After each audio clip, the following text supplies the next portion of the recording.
honestly, I don't care because this could save someone's life. I'm a nurse practitioner. I am licensed and certified. I am not on the front lines. I have a friend in New York City who's on the front lines. And for her safety, she cannot come out and say these things. So I am her voice. I'm not going to name names of people or hospitals for the safety of those involved. But this is her account, okay? I am her voice here. I'm going to tell you what she has told me. She wants this to get out.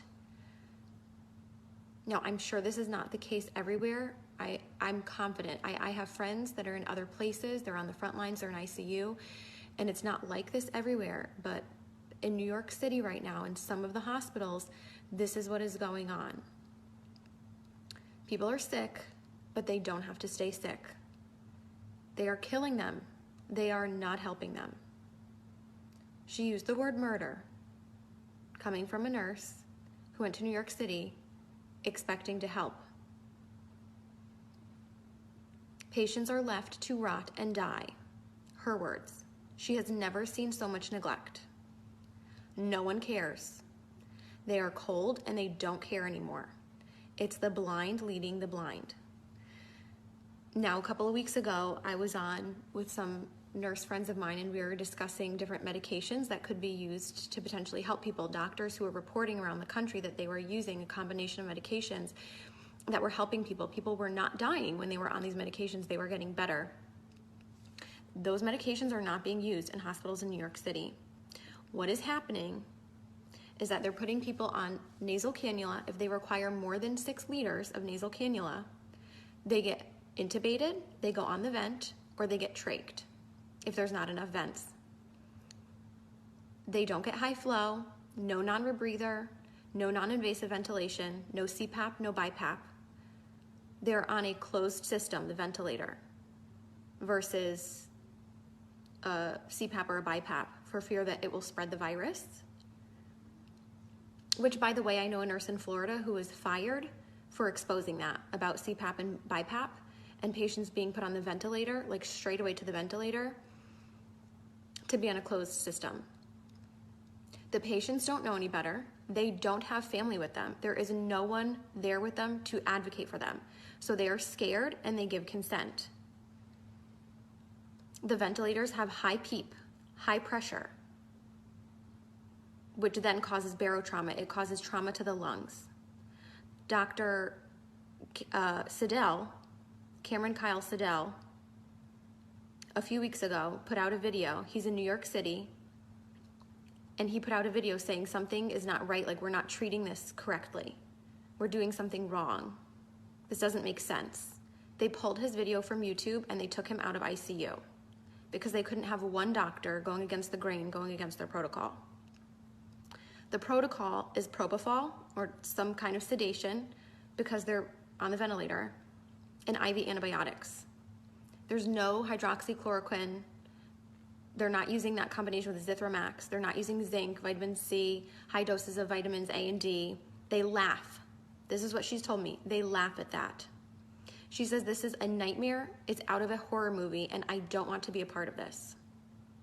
There are people who are a full code, and yet if they crash, they're not doing compressions because it will spread the virus. Full code, not doing compressions. Family is not there. They have no one to answer to. No one is being held accountable. A code was called and no one came. So sometimes they're not even resuscitating people. Again, left to rot and die. They're not given blood because we know that the blood is not oxygenated in these COVID patients. We know that. There are doctors all around the world sounding the alarms. These are the drugs that work. This is the pathophysiology of the disease. This is what's happening. And for some reason, it's not changing. Even though we know, some of us know what's going on, nothing is changing on the front lines. They stay in the same PPE all shift, except for the top pair of gloves. So 2 pairs of gloves, or I don't know, maybe more than 2, but they're only changing the gloves on the outside. Gown, mask, whatever else stays the same because all patients are COVID patients. So if it's a COVID floor, it's all COVID, but it's not because some of them are rule out COVID. So even if they're rule out COVID and they're not COVID, they're gonna get COVID because they're using the same PPE all shift and they're carrying that contamination to all of the patients. They're not changing their PPE. They're not going into rooms.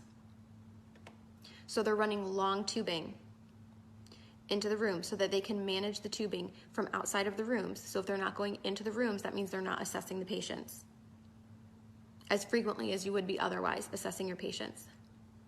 They are not doing rapid result tests. You're lucky if you get results in 5 days. Okay, this is coming from my friend who is in New York City right now on assignment, who went there to help, and this is what she's finding. It's a horror movie, she says. Not because of the disease, but because of the way it's being handled. She said, we need help, and people are sitting there waiting in the hotels. Money, I guess, it's being paid for by FEMA, and yet they're still understaffed. And there are hundreds of people, hundreds of nurses in the hotels waiting to be called onto a shift.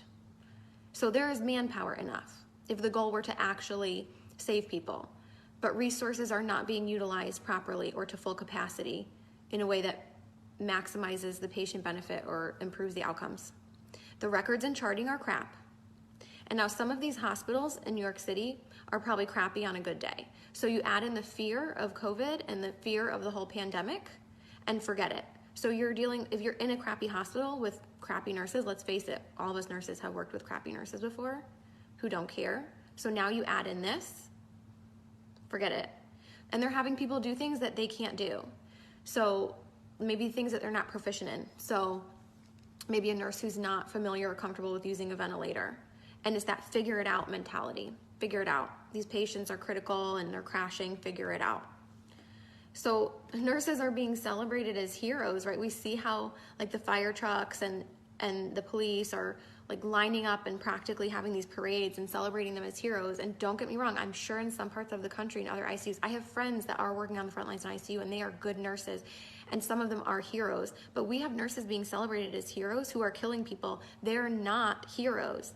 And they're being brainwashed to think they're doing something great just by going to work because they're brave enough to go to work. Well, what are you doing at work? You're certainly not saving people if you're not even running codes.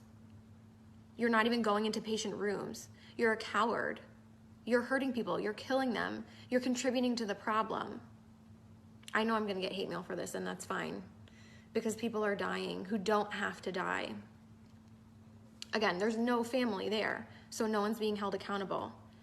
And once these people get intubated, they're being scared into giving consent to be intubated, and then for a lot of them, it's over. And there's nobody going to be held accountable. And there's nobody looking out for them. They are completely by themselves. There's like a total lack of critical thinking. It's out the window. And people are scared to speak up. And one person alone isn't going to change the overall culture of a hospital or a system or a city. Like I said, Dr. Cameron Kyle Seidel's video was pulled from YouTube. And he was pulled from the ICU for sounding the alarm and going against the grain. So people are sounding the alarm. It's just not changing anything, apparently. So what can you do? Buck the system.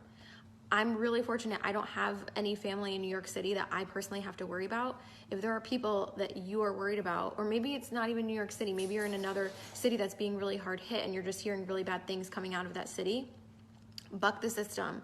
Something is wrong in the system. So go against the grain. Request records immediately. Records, transcripts, immediately. If there's a medication that you want your loved one to be given, report it as an at-home medication and demand that it be continued. That's just a tip from inside the system. If you want a medication to be given, you've got to report that it's an at-home medication and that you demand that it be continued. Your loved one is not going to have you in there advocating for them once they go in. You're not allowed in. The only reports that we're able to get of what's going on are coming from the inside, and people are afraid to speak out. People have lost their jobs. Do not give consent for intubation if you don't want to be intubated or your loved one to be intubated. Demand non-invasive or less invasive ventilation methods. As soon as you give that consent, you might not come out of it. Now, in some cases, it might be appropriate. We just don't know. We know that it's being used inappropriately in a lot of cases and that the ventilators are making people worse.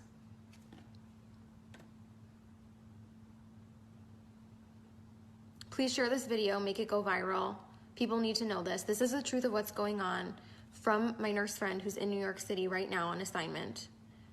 This is murder, she says. People are being murdered and no one cares. Horrible care.